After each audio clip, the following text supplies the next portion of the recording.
Bloom Show. Innovate, connect, and bloom. Welcome to the Bloom Show. I am Saeed Naeem, your host, and this show is brought to you by Above All Flowers, New Bloom Solutions. Today is a great show. We're going to learn about how to guarantee or to make sure that we have great roses and why altitude affects roses and its growth. As well, we're going to hear from one of the leading companies and pioneers of the Ecuadorian floral culture industry, and that is from Sean Hug, General Manager of Bellaflor. So it's fantastic that we have him on today. He's one of our customers in our network, and we're excited to share their story as we do for many others. Sean Hug is a general manager of a company that's been around for 38 years, established by a pioneer and an innovator in our industry, Hans Peter Hug. This gentleman, about 38 years ago, decided not only to take on roses, but decided to take on the whole gamut of flowers, which is a big endeavor, but he was the first to do, considered an artist by many and a pioneer by most. His son today, Sean Hug, which is leading his company with the same vision as Hans Peter, is here today to share his insights about his industry and most importantly about the new amazing farm that they have. I've been able to see some products and some samples. The sample boxes are crazy cool, and as well as the product. So I'm happy to invite him on to our show, the Bloom Show, to share more. We do encourage you to ask questions, chime in, give a shout out. The questions are really appreciated, and it creates a different angle. And again, this show is by the floral community for the community. And our intention is to help connect the entire community in all sectors, from florists, wholesalers, growers, logistics, innovators, startups, to the entire floral industry, giving everyone a unified voice. So without further ado, help me invite to our show, Sean Hug. Thank you. The Bloom Show. Innovate, connect, and bloom.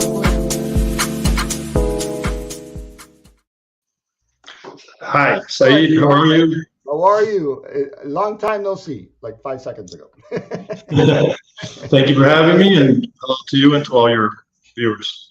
Thank you. Thank you for being here. And again, thank you to the audience for always checking in on us and hanging out for the next 30 minutes as we learn from one of the leading growers and from Ecuador. And you do also have other farms, right? Not just Ecuador? Yeah, we also have another endeavor in Ethiopia. We grow roses and gypsophila. That's what I was just reading. So thank you again, Sean. Appreciate your time and being on. And we're excited to have you as one of our partner vendors. And I saw your roses. Gosh, those things were cool. Working with two great companies, Esmeralda and Royal Flowers. I'm pretty familiar with some great roses, and I was really excited. And that box that your new marketing director created was pretty on point too. So congratulations on that. So Sean, let's get to it. Can you introduce yourself, please? Yes, of course. Well, hello, everybody. My name is Sean Hug, General Manager of Bellaflor Group. I'm a second generation flower grower, even though flowers and agriculture has been in my father's side of the family for several generations. I'm the son of a Swiss father, American mother. Both migrated to Ecuador over 42 years ago, because we came here with my mother, with me in the belly. And they were pioneers in our industry, both on the floral production side and on the logistics side, because my mother has a flower logistics company. That's Logistic Alliance Group. And she's partnered with Logistic Alliance Group. So I'm proudly been part of different stages of my life of both companies, and I'm now taking on the endeavor of being the general manager of Bellaflor in Ecuador. I also oversee the business in Ethiopia, but I'm based out of Quito, Ecuador. Before I got here, I was managing our logistics company out of Miami. So I've been always at one end or another of the flower business basically my whole life. So yeah, now you're running a family business, so that can't be too easy. Yeah, it has its challenges, but I'm grateful and appreciate the journey that it's been to get here. And honestly, I've started small and grown in responsibilities and chores over the years more and more. Now I'm the head of Bellaflor Group, and I'm running the future of the flower farming side of our business. Before, as I said, I was more participating on the logistical side. But I've learned a lot of the way through the road, and I have a clear vision of where our company needs to go moving forward. So I want to point out that my company was obviously started by my father, and he's a true innovator, a true passionate flower grower that anybody who's met him, that a lot of people in the industry have, know that he's a one-of-a-kind figure that really loves flowers in a unique way, and breathes and dreams and only thinks about flowers and plants in general.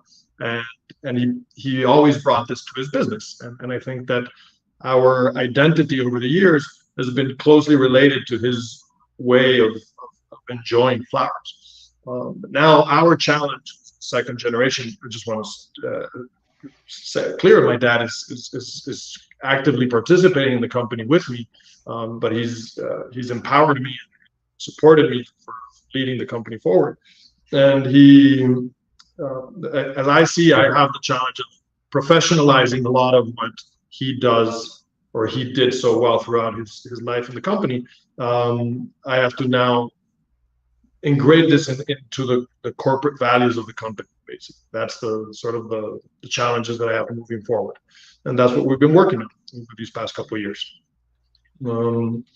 We've been a farm that always grew everything, as you kindly pointed out at the beginning in our introduction. We're in a privileged location near Quito, that's Puembo. That's where the majority of our hectares are, at about 2,400 meters, which in the case of Ecuador, being on the equator line with all the consistent long day benefits that we have for growing flowers in Ecuador, that makes us stand out for having the most beautiful flowers in the world.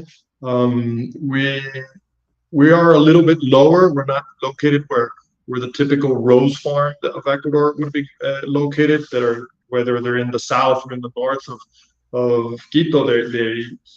North from Quito, they would be located from 2,800 meters above, right? That upwards, let's say. Mm-hmm.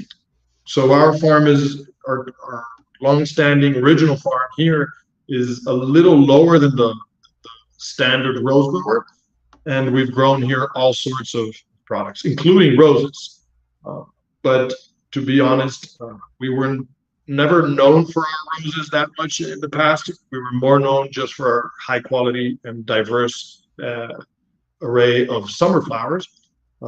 We are now venturing and growing more products, including Highlands Roses. So a couple of years ago, we purchased land in the Tabacundo area. It's a really well-known area for growing high quality, high standard, long stem, big head size roses that Ecuador is known for. So now we are growing with this farm that's called Amazing Roses. We're growing the high quality rose that people expect out of Ecuadorian rose growers. And I smile because when I said your roses are great, I'm pretty sure people were like, "What do you mean? I've seen them 1,000 times." So, but the Highlands that you sent us were stunning, right? It was a thick stem, tough calyx, big blooms, not damaged. It was a good, clean product. So my hat goes off to you guys because I know that's a new project you're doing, and very impressed by the quality. Thank you very much. We're working hard. We're trying to obviously achieve a high standard. We know that people expect very high quality roses from us, and honestly from the Ecuadorian industry itself. I mean, there's a high bar to reach to produce high quality roses in Ecuador, at least. So yeah, so we're working hard at that. Proud of this new endeavor of ours of now having Highland Roses to complement the array of what we've always produced. So, but just to finish up quickly there, the difference between we always produced roses in Puembo, and they were perfectly good roses as well. We still do. We use them a lot in our bouquet lines. But the end result ends up being you get a more productive plant because you're at a lower altitude, but you get a smaller head size and possibly a shorter stem length. That also has variety. The genetics within the variety can also make a huge difference of the end result of how long a rose is and the head size as well. But it makes a difference where you grow it as well. So in our lower level and lower altitude level farm, we were always growing perfectly good roses, but they didn't really fit the market's expectation of what an Ecuadorian rose should be like, right? So we believe that now with this Highland Rose farm that we have, we're going to more comfortably meet that head size and that length of stem that is needed for certain occasions, right? Although our roses in Flambeau are beautiful and they fit perfectly within our bouquet line and have satisfied many customers as well. It's just more of what the customer needs. If you want a bigger head size, definitely you need to go to the higher altitudes where it gets colder, and especially in the night it gets colder, and therefore you get different growing characteristics. And it's a different target market now. You're basically scaling and making another product available for a different taste. That's you've always had great products, and that's what you're known for. And I was very impressed with the Japanese ranunculus you guys have as well. The little Japanese, or the veggie, but it's a little tiny little spray rose. Not Japanese. It's a little, we call them the mini roses or the Japanese roses for our city. And it's a novelty product. It's something we honestly have a few beds in, and we're looking to grow with it, of course, with the demand. But yes, our customers appreciate that as a very differentiated, beautiful little rose that it just adds a little sass to a bouquet or to an arrangement than your standard rose in that sense. So it's a cool product. Yeah, it was a very unique product. So a question here is, how can wholesalers guarantee consistent quality and supply with Bellaflor? What are the best practices of them working with you to get the best roses and the best product? Good question. So I would say honestly that I think a standing order is, when we can establish a standing order with a customer, it allows us to adjust and tailor our practices, our processes to meet the customer's needs more precisely, right? It's every customer can have a slightly different cut point, for example, and think that prefer that the roses are handled differently, and we're happy to accommodate whenever we can. But when we work with standing orders with customers, first of all, we prioritize securing, of course, standing orders before anything of open market. So it becomes our priority one to fulfill those standing orders, and then also to fulfill them to the standards that we work on with our customers. Following through with that same point, I would say that communication or feedback from our customers is essential for us, because the more feedback we receive and the better communication we have with our customers, which we go a long way trying to establish those roads of communication with our customers, the better feedback we get, the more it's a two-way communication line, that helps us improve. We have a philosophy of continuous improvement in our company, and we feel that improvement is a never-ending journey. You never reach that goal, right? You have to keep trying to improve everything you do constantly, and our customers can help us do better by giving us feedback. So we look for that. I do want to say that, you're hearing it from the farm, but this reflects and just echoes throughout the entire industry. A florist, the better communication, if you're a florist and you're watching, the better communication, again, I'm a non-party here, so the better communication that you have with your wholesaler, and the more pre-orders or standing orders, which I know it's difficult as well to do, but that allows people in the whole chain to make better decisions and also to understand what your needs are. I know before COVID, the communication in the entire floral industry was a little broken. Now there's so many opportunities to communicate and almost collaborate together, and knowing what your needs are. So share that, as a wholesaler, same thing, share that with your grower, and let them know what your perceived needs are. And you might have a season or a micro holiday that there's all yellows and no one else is selling yellows, but that might be essential for companies like Bellaflor to know. So again, I highly encourage, and what you're saying rings true to many, that communication, standing orders, pre-books aren't just a way for a wholesaler or grower to grab you. It's a way for the entire channel to work a lot smoother in achieving everybody's goals together. So that's for sure.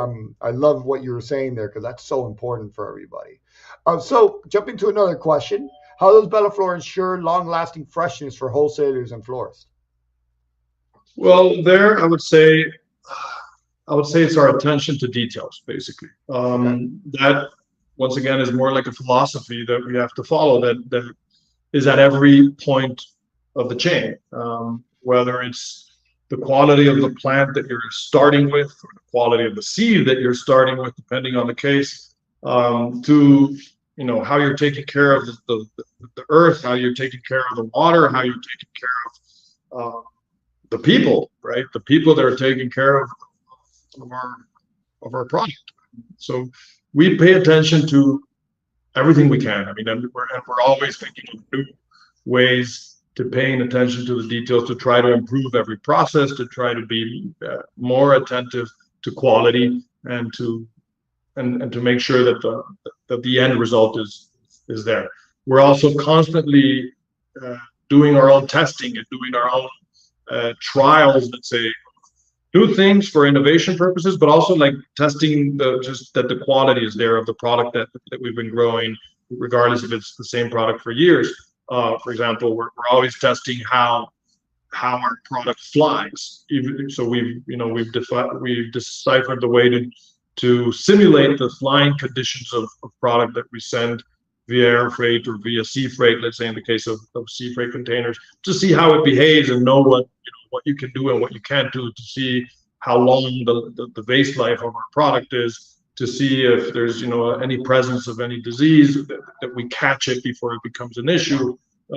So we're constantly working, paying attention to the details, trying to do things a little bit better at every end of the equation, at the farming side, at the post-harvest side, at the packaging side, and considering we have these alliances with transportation logistics companies, like Logistic Alliance, we're also monitoring how things are traveling, right? To make sure that the cold chain is being taken care of throughout the whole process. How many hectares is your new farm? Our new farm is 14 hectares at the time. Okay. We're looking to grow it as well. We have the opportunity to grow it, in the next couple of years. But that new farm, the Highlands Roses farm, is 14 new hectares. We also have another 24 hectares in Puellaro, but those are we're not looking to do roses there. We're looking to do mostly greens and summer flowers there. So in total, how many hectares does your company have in Ecuador, if I may? We're above 80. I mean, when you count the hectares that we haven't developed yet, those 24 hectares of Puellaro and a couple hectares in the rose farm in Tabacundo, we'd be about 85 hectares. 85 hectares? That's a good number. That's a really good number. Most of our hectares are situated here with us in Puebla, where we are. Okay. We've been for over 30 years. So since you guys are innovators and you're always on top of the game, how does Bellaflor contribute to sustainable flower farming practices, and how do you continue to enhance that and improve that throughout the years? I would say that that's a journey that we're also, are going to be taking forever, and there's not an end road to this. It's just trying to be good in everything you do. Sustainability, to me, I would break it into environmental sustainability and social sustainability.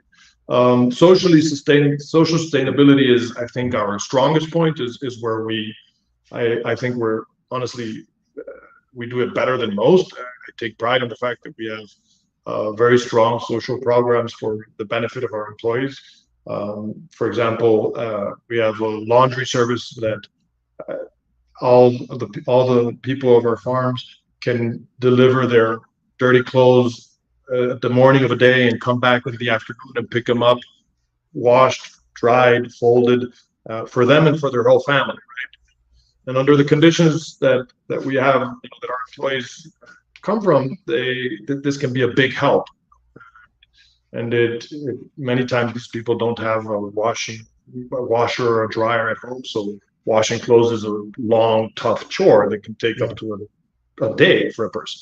So we do that, and we take pride in that. We also have loans that we work on very much.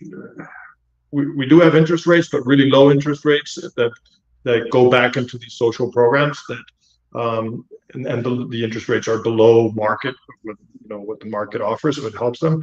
We have a dentist program that we take enormous pride of, that we subsidize some dental services and we finance others for them so that it's accessible, and we also make sure that it's very high-end service that they're receiving by using the best doctors and the best equipment possible. We inaugurated this January, actually, we inaugurated our own daycare facility for the mothers of our farm, for the young babies or toddlers of our employees.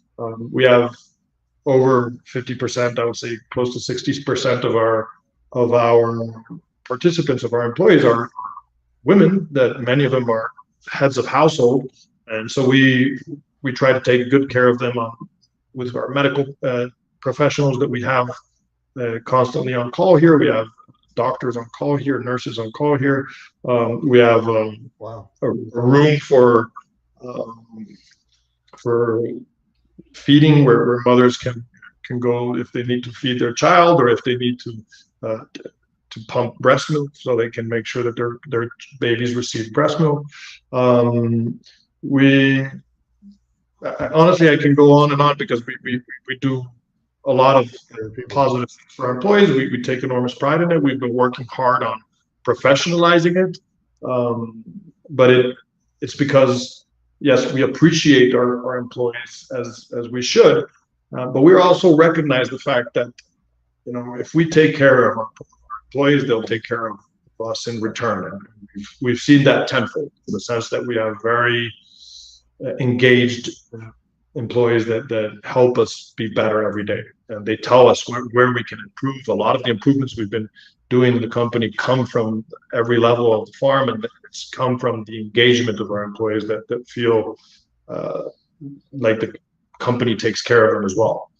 On the environmental side, we're proud to be part of Rainforest Alliance, which establishes strict environmental and social, but where it helps us mostly is on the environmental side.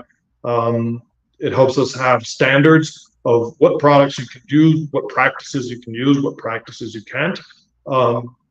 So that's helped us be within a very safe standard, but we're also seeking to improve on this by elevating the bar for ourselves, by looking to participate in new ways to become more sustainable in the future. So it's a journey. There's more to do. We're aware of this.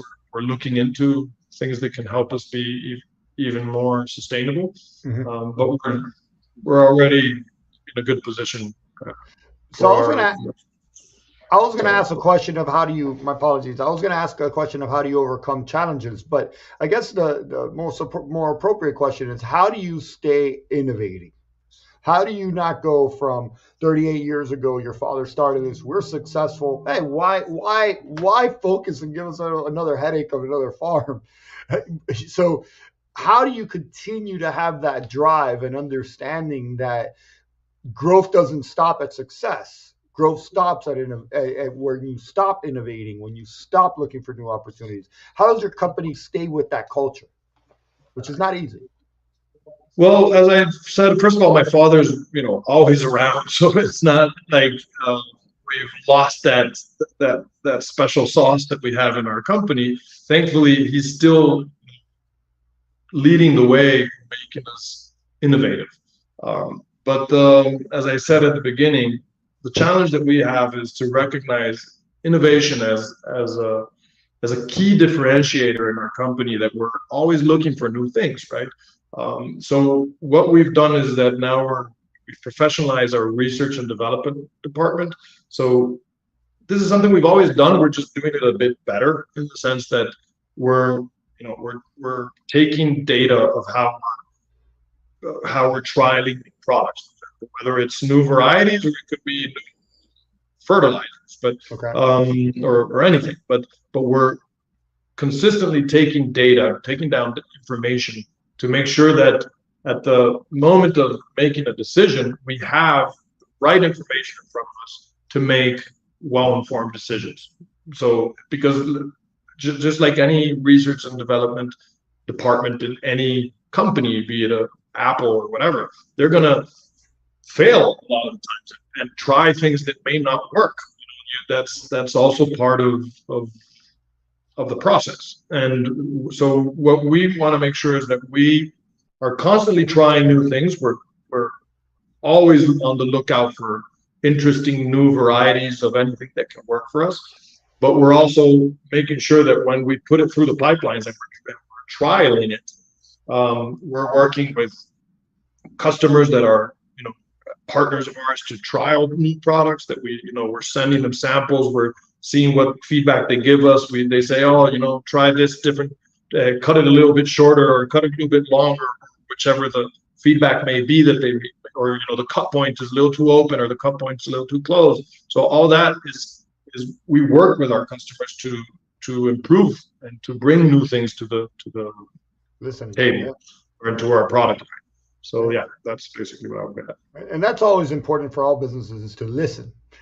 Listen to your customer, be open to listening, and understand that if a customer is asking for something, or a couple of them, you might want to look into that. You might want to invest into that. I agree completely. And that keeps you innovative. I think I read somewhere that who's going to innovate you is your customer, because they'll tell you what you need and which direction you need to go. So super important.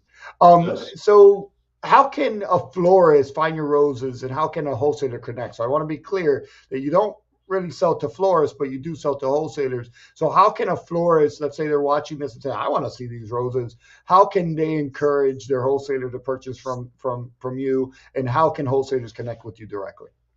Well, I mean, to throw the ball back at you a little bit, we're proud that we're working with you guys. That's been a good channel for us to create some brand recognition that I think we needed to work on.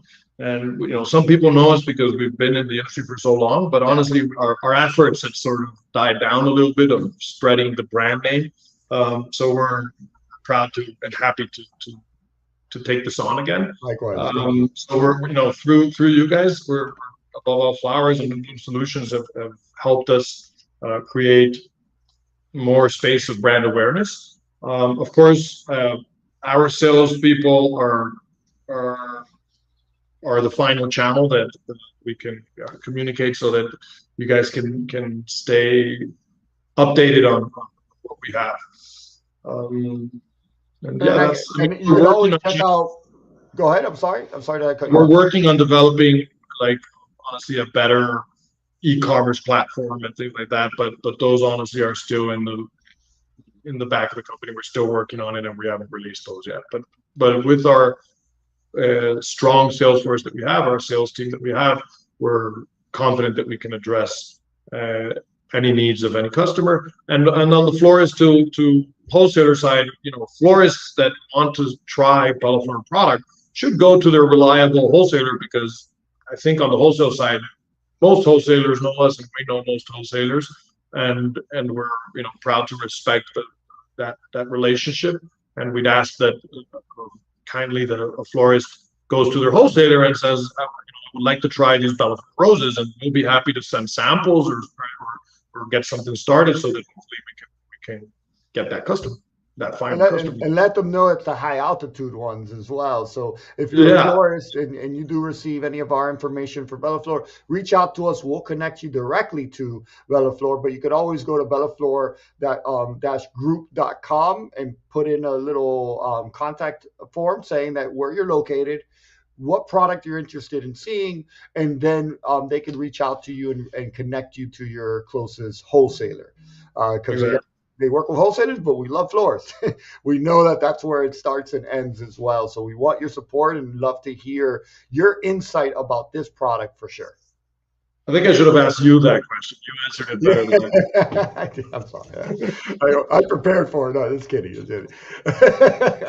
Appreciate you. Oh, I think I have a comment. Let's see what we got.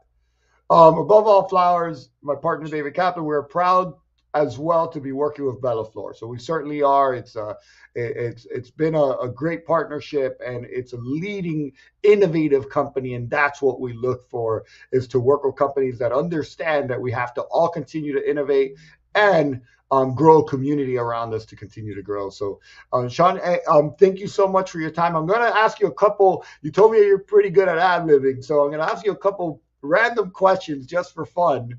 See what happens. Awesome. First, sushi, pizza, or hamburgers? Oof. The problem, I would say, is all three. All three at once. So a Chinese buffet, right? Yes, exactly. All you can eat. Rock and roll, country, or ballads? I lost the last one. I didn't get the last one. Sorry. Ballads, like old school music, like 1950s. Rock and roll, definitely. Rock and roll all the way. What else I got for you? Favorite color? Green. Wherever it is. Trying to point at it there. Dog, cat, or fish? Dogs, but dogs and cats. I have both. I'm a huge dog lover and I'm a huge cat lover too, but no fish. This one might be a little difficult for you, but if you were to do everything all over again and you had a magic wand to have that dream career that you've ever wanted, as crazy or not crazy as it seems, what would it be? There you got me on a personal one. I was for a short time in my younger life. I was a rainforest guy, and as much as I love the family business, and I do love the family business, don't get me wrong, I'm head over in heels in love with the flower industry. I also love that opportunity of going to the rainforest and being in the midst of the jungle, which is really a special place. So I love that chapter of my life, and why not relive it again someday? Yeah, that is awesome. When I was a young kid, around 10 years old, I went to the Amazon, Canaima, and that was a memory I'll never forget. So I could understand your connection to Canaima, or to the Amazons for sure, or to the. I recommend it too. I have to say, if I have the opportunity of just a second, is visit Ecuador. We need it. Ecuador. We've been going through a rough patch. I understand, but I personally don't think it affects tourists in any way.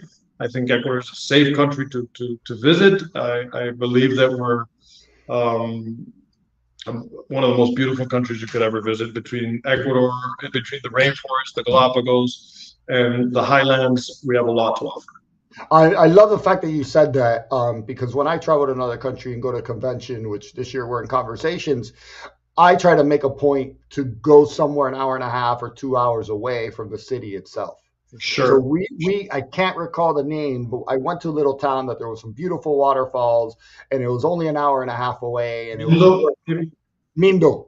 I went to Mindo, went for the weekend, beautiful place, good food, great food, amazing food, great people.